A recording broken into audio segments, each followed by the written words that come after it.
ఇక్కడ ఏమన్నారు? బిడ్డ పడిపోతే 6 నెలల్లోనే ఎమ్మెల్సీని చేశారు. దళితులు, బీసీలకు ఉద్యోగాలు అక్కర్లేదా? బర్రెలు, గొర్రెలు పెంచుకుంటూ బతకాలా? మాజీ సీఎం అలాంటి పథకాలే పెట్టారు. ఆయన కుటుంబ సభ్యులకే ఉద్యోగాలు ఇచ్చారు. కులం వల్ల గుర్తింపు రాదు, చదువుతూనే వస్తుందని చెప్పారు. సరే, మంచి మాట చెప్పారు, కాదంటలేదు.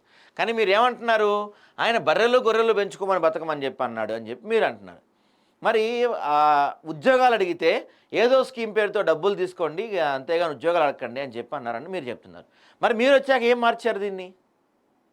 నిరుద్యోగ భృతి ఇవ్వాల్సి వస్తుందని, నోటిఫికేషన్ ఇవ్వాల్సి వస్తుందని, జాబ్స్ ఇవ్వాల్సి వస్తుందని రాజీవ్ వికాస పేరుతో ఒక స్కీమ్ తీసుకొచ్చారు కదా మీరు. ఆ స్కీమ్లో మళ్ళీ బోల్డ్ బొక్కలు ఉన్నాయి. ఆ స్కీమ్ ఏంటి మరి?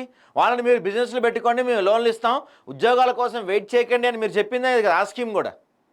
నిరుద్యోగ భృతికి పంగనామం పెట్టిన స్కీమే కదా అది కూడా. నిరుద్యోగ భృతి ఎంతమందికి ఇవ్వాల్సి వస్తుందో అని చెప్పి ఏం చేశారు మీరు?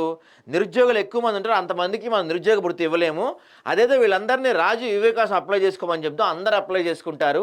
ఈ అప్లై చేసుకొని ఆ గొడవలో యువ వికాసం డబ్బులు వాటి కోసం ఆ కంగారులో వీళ్ళు ఎవరు మనల్ని నిరుద్యోగ భృతి అడగరు అనేది మీ ప్లాను.